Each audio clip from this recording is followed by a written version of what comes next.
Hello বন্ধুরা, আবার একটা নতুন ভিডিও নিয়ে এসেছি আপনাদের জন্য। দেবভূমি কুমায়ুনের উপরে দ্বিতীয় পর্ব। এই পর্বে দেবভূমির কী দর্শন করলাম সেটাই তুলে ধরব। আপনাদের ভালো লাগবে এবং কুমায়ুন দর্শনের জন্য আপনাদের উৎসাহিত করবে। উত্তরাখণ্ডের একটি জনপ্রিয় মন্দির যা আলমোড়া ও নৈনিতালের কাছে অবস্থিত। গোলু দেবতা মন্দির নামে যা বিখ্যাত। আজকে 27শে এপ্রিল 2025। এই মন্দির ভগবান শিবের অবতার এবং ন্যায় বিচার ও সাহসিকতার দেবতা হিসাবে পূজিত হন। এই মন্দিরের মন্ত্রটি হল, জয় ন্যায় দেবতা গোলুজ্জ, তোমার জয় হোক। উত্তরাখণ্ডের অনেক জায়গাতে এই গোলু দেবতার মন্দির থাকলেও তাদের মধ্যে তিনটি মন্দির সবচেয়ে বিখ্যাত। সেইগুলি হলো চিতই, চম্পাওয়াট এবং ঘোড়াখাল। বছরে প্রায় সবসময় এই মন্দিরগুলোতে সাদা পোশাক, পাগড়ি ও সাদা শাল পরিহিত ভক্তদের ভিড় লেগেই থাকে। প্রসাদ হিসাবে নিবেদন করা হয় ঘি, দুধ, দই, হালুয়া এইসব। এইবার জেনে নেওয়া যাক এই মন্দিরে কিভাবে ভক্তরা তাদের মনোকামনা জানান। গোলু দেবতার যে কোনো মন্দিরেই ভক্তরা তাদের মনোবাসনা একটি আবেদনপত্র লিখে টাঙিয়ে দিয়ে যান মন্দির প্রাঙ্গণে। এরপর মনের বাসনা পূর্ণ হলে আবেদনপত্র খুলে সেই জায়গায় ঘণ্টা ঝুলিয়ে দিয়ে যান। ভক্তরা যার যা সাধ্য অনুযায়ী ও বাসনার মাত্রার উপর নির্ভর করে ঘণ্টা বেঁধে থাকেন। চিতইয়ে গোলু দেবতার মন্দির প্রাঙ্গণে ঢুকলেই নজরে পড়বে বিভিন্ন সাইজের ঘণ্টা। এর মধ্যে বেশ কিছু ঘণ্টা রাখা ছিল যাদের ওজন কম করে কয়েক মণ, এবং কিছু কিছু ঘণ্টা ছিল ছোট ছোট। আর খুব সাবধানে যাতায়াত করতে হবে, না হলে মাথায় বড় ঘণ্টার আঘাত লাগতে পারে। কত ঘণ্টা আছে তা কেউ হিসাব করে বলতে পারবে না।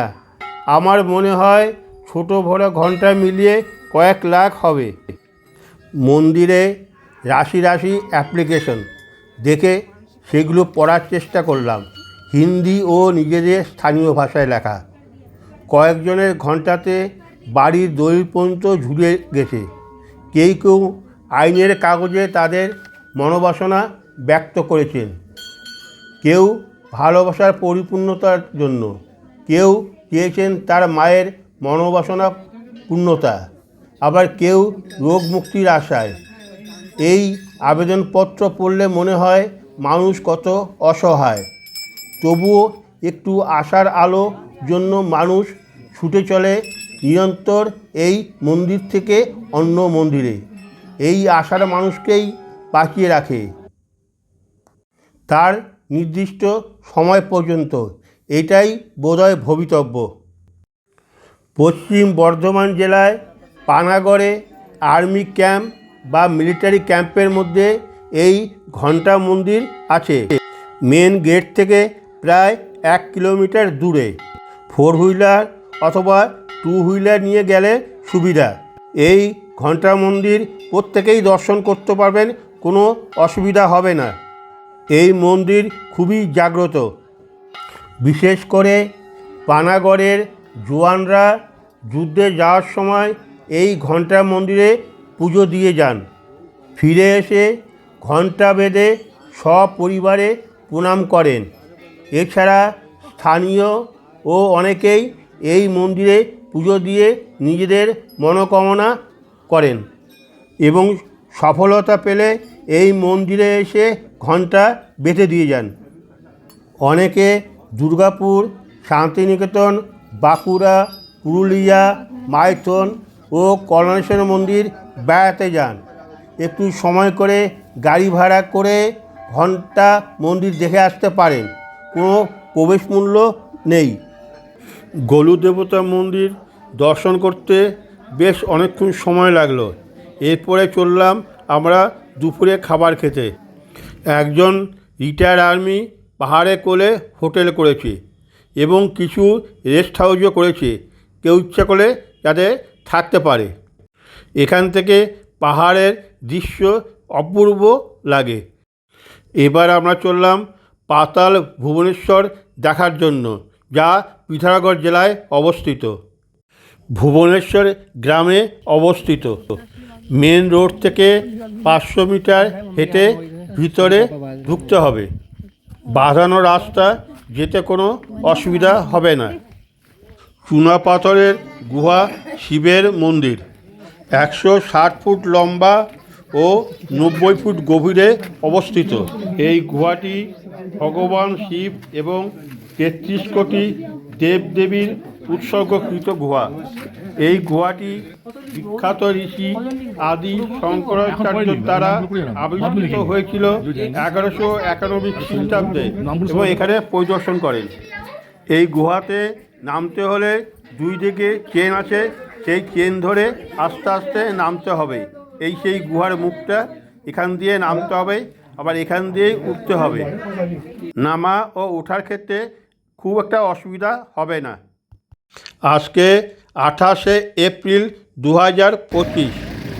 গতকাল রাত্রে এই হোটেলে আমরা উঠেছিলাম, কিন্তু আজকে সকালে হোটেল থেকে বেরোবার সময় এই হোটেলের সৌন্দর্য দেখে এতই ভালো লাগলো, তাই আপনাদের সামনে এই হোটেলের ফুলের সৌন্দর্য এবং পরিবেশ তুলে ধরলাম।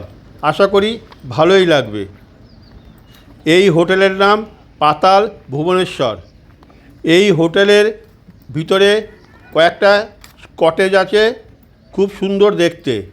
এছাড়া আমরা যেই হোটেলে রুমগুলো ছিলাম, দেখতে খুবই ভালো এবং পরিবেশ এবং পাহাড়ের সৌন্দর্য অপূর্ব। কিছু ফটো তুলতে পেরেছি হোটেল এবং তার ভিতরে, সেই দৃশ্য আপনাদের ফটোগুলো তুলে ধরছি, মনে হয় ভালো লাগবে। আমাদের গ্রুপেরও কিছু ফটো আছে, সেই ফটোগুলো আপনাদের সামনে তুলে ধরছি।